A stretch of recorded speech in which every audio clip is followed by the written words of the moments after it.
जो हम अभी कर रहे लाइक कंपटीशन से एंड ऑल, ठीक है, ये तो चलते जा रहे हैं, बट इसके अलावा जब भी आर्टिस्ट बाहर आता है, जैसे आपने रियलिटी शो किया, आप बाहर आ गए, अभी एग्जैक्टली अभी आपको ज़रूरत है काम की, शोज की, काम की, बराबर। आपको अभी ग्रो करना है, ठीक है, कमिटमेंट्स तो बहुत सारे हो गए, बहुत सारे luxury commitments, you feel inside somewhere, अभी तो मैं यू नो होता है कि अभी इतना आप टीवी पे आए हो, इतने लोगों ने आपको देख लिया है, उस टाइम पे डेफिनेटली आपको लगा रहेगा अभी मेरा लाइफ थोड़ा स्मूथ हो जाएगा, ओके, बट एग्जैक्टली ऐसा हुआ क्या? हाँ भी और नहीं भी। हाँ इसलिए क्योंकि ऑफ कोर्स जहाँ मिलना मुश्किल था वहाँ लोग मुझे 5 मिनट देने लगे, 10 मिनट देने लगे, है ना। किसी ने ये नहीं कहा कि अरे ये कौन है, हटाओ इसको। वो होना बंद हो गया। वो हुआ actually, वो होना बंद अच्छा हो गया, हुआ, है ना। एक तो वो अच्छा हुआ, 4 पैसे आए, मेरे को एक प्राइज मनी थी, वो मैं जीता, वो सब हुआ, बिल्कुल हुआ। जो प्राइज मनी वाकई मिली आपको? हाँ 50 लाख उस समय थी, जिसमें 30% टैक्स कट गया, 35 लाख मिली। और एक टाटा मांजा मुझे उन्होंने एक कार भी प्रॉमिस की थी, और उसका इंडिया में ये है कि 30% गिफ्ट पे भी टैक्स है, तो वो 30% भी आपको देने पड़े। उन्होंने मुझे सबसे लो एंड मॉडल दिया था, उसको 2 मॉडल अप करने के भी पैसे देने पड़े, तो कुल 30-20 लाख रुपए मेरे हाथ में आए। इसके पहले आपने कभी इतना पैसा कमाया था? नहीं। तो वो पैसा लेके कैसा लगा था उसमें? मैंने माँ बाप को दे दिया अपने, कि आपको ये लगता है मेरे माँ बाप बेटर समझते होंगे पैसा, है ना, तो मैंने उनको दे दिया था। बहुत सिंपल। मैं खैर पहले उस पर पूरी बात बताता हूँ आपको कि पॉजिटिव तो ये हुआ, नेगेटिव ये हुआ कि मैं 1.5 साल तकरीबन कॉन्ट्रैक्ट में रहा और मेरे को एक भी शो नहीं मिला, not even a single show. और शायद ये नहीं समझते चैनल्स, प्रोडक्शन हाउसेज, ये बड़े लोग, कि मेरी ज़िंदगी शुरू होने के सपने देख रहा था। आप अगले रियलिटी शो पे चले गए, आप 6 महीने बाद कुछ और करने लगे, क्योंकि आपका काम है वो। पर मैं जो जीता, अब मेरे पास शोज़ के लगातार कॉल आए और मैं उनका नंबर दूं, क्योंकि मैं तो कॉन्ट्रैक्ट में हूँ, और उधर कभी वीकेंड है, कभी नहीं उठा रहे, कभी ट्रैवल कर रहे हैं। मेरा जो प्राइम टाइम था, मिंट करने का टाइम था, जो सबसे इंपॉर्टेंट टाइम होता है किसी भी आर्ट, अभी आप जीते हो, अगर वो 6 महीने में धड़ाधड़ काम कर लेता ना, तो ये बात सच है कि लाइफ कुछ और होती। मैं ज़्यादा शोज़ कर रहा होता, ज़्यादा ट्रैवल कर रहा होता, क्योंकि परफॉर्मर अच्छा हूँ मैं, ये मुझे पता है।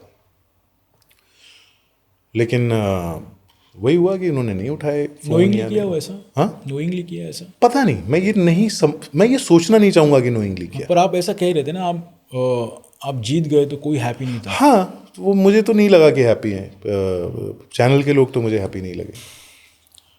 तो शोज हो सकते थे, ट्रैवल हो सकते थे, लेकिन मुझे ऐसा लगता है, एक तो मेरे को ओवरकोट किया गया और मैं इवेंट मैनेजमेंट इंडस्ट्री में पढ़ चुका था, तो मुझे ये आइडिया था कि मैंने बोला भी था उनको कि आप जो कर रहे हो ना, मुझे ओवरकोट कर रहे हो, आप मुझे थोड़ा कम में बेचो शोज़ और फिर बाद में बढ़ा देंगे। नहीं, एंड इट एंडेड अप वही हुआ कि नो शो, 0 शो। तो उसका लॉस ये रहा कि मैं जो बेस्ट टाइम था मेरा, बेस्ट टाइम, हाँ, वो कैश मैं नहीं कहीं हो पाया। ये भी हुआ है कि एल्बम का प्रॉमिस था, वो नहीं हुई। एक फिल्म में गाने का प्रॉमिस था, वो उन्होंने नहीं किया। तो आप लीगली इसको रेज कर सकते हो इश्यू? हाँ, लेकिन मैं वो आदमी हूँ कि जितना मिला बढ़िया है यार। पर कर सकते हो, लेकिन जो commitment आपको डिसाइड ये करना है कि आपको लाइफ में क्या करना है, क्या आपको लाइफ में लीगल चीज़ों में फंसे रहना है। क्या होता है नहीं, इसको क्या है। और उसका रीज़न ये भी है ना कि उनके पास लड़ने के लिए ना 50 लॉयर्स की टीम है, जिसका पूरा काम ही दिन भर का ये है कि केसेस निपटाओ। मैं अकेला आदमी अपना करियर बनाने आया था। इसलिए मैं कह रहा हूँ कि आपके पास शोज आ रहे थे बाहर से, अगर वो आप कर लेते तो वो आपके अगेंस्ट केस कर लेते। शायद मैं डरा हुआ तो था ना, ऑफ कोर्स मैं कॉन्ट्रैक्ट में हूँ, आपको मुझे पता नहीं था। आपका प्राइम टाइम था ना उस टाइम पे, आपको शोज पर्सनली भी आ रहे थे यार, चलो पर्सनली आ रहे थे, बहुत सारे लोग कह रहे थे, और आप क्या कर रहे थे, और बहुत सारे डाइवर्ट कर भी रहे थे बाय द वे। हाँ, फिर लेकिन क्योंकि मैं विनर था, मुझे ऐसा लगता था कि शायद मेरे पे नजर ज्यादा हो, शायद मेरा मसला। एक्स फैक्टर का उस टाइम पे काफी पॉपुलर शो था, डेफिनेटली आपको कॉल्स आए रहेंगे बहुत मतलब मैंने क्या पता ओवरकोट होने की वजह से या फिर प्रॉपर कम्युनिकेशन और या नहीं पहुंच पाने की वजह से, सपोर्ट सिस्टम नहीं होने की वजह से शायद आपको वो नहीं हो पाया। पर क्योंकि 1.5 साल तक एक भी शो नहीं होना, मतलब सोचना ही, मतलब समझ में नहीं आ रहा ऐसा कैसे हो। और वो भी जीतने के बाद मतलब मैं विनर हूँ और घर बैठा हुआ। उस शो में भंसाली सर है, देन सोनू सर है, देन देखिए उन्होंने अपना जजमेंट का काम किया और फिर वो they moved on to their own lives यार। मुझे नहीं लगता ये उनकी रिस्पॉन्सिबिलिटी थी। नहीं, पर वो शो से वो पॉपुलैरिटी तो मिला। यार वो लोग तो पहले ही मुझे बोल रहे हो। हाँ, मैं वही of बोल course, रहा of हूँ। course, उनके वजह of से course, शो को of इतना course, टीआरपी मिला। of ऐसा नहीं course, कि of नॉर्मल course, जजेस of course, थे, सुपीरियर जजेस थे, of course। ठीक है। तो उसके वजह से लोगों ने देखा है, उनसे आपका नाम कनेक्ट हुआ। तो ऐसा हो ही नहीं सकता कि 1.5 साल तक आप घर पे बैठो। पर इस चीज़ ने मुझे ये भी सिखाई कि लोगों की ना याददाश्त बड़ी कम होती, बहुत कम होती। किसी को कोई फर्क नहीं पड़ता। आज आप विनर थे, 6 महीने बाद लोग आपको भूल जाते हैं। अपने आप को इतना सीरियस लेना ही नहीं चाहिए। बिल्कुल बिल्कुल, मेरे को वो भी 6 महीना तो रहेगा सीखने को मिला। हाँ, 6 पर महीना मुझे तो वो भी सीखने को मिला कि तो वो 6 महीने में अगर अच्छे खासे होते तो शायद आज थोड़ा फर्क पड़ता। I hope. हाँ, लेकिन ऐसे तो फिर बहुत कुछ हो सकता था लाइफ में। exactly। मैं किसी करोड़पति के घर पैदा हुआ होता तो शायद मेरे को ये सारा स्ट्रगल ही नहीं होता लाइफ में, और मैं मस्त लैम्बोर्गिनी में घूम रहा होता और एक दो लोगों को उड़ा रहा होता, मज़ा नहीं आया इधर सड़क पे और सुबह ऐसे लिख के छूट जा रहा होता। आपको ये केस नहीं पता है? पता है।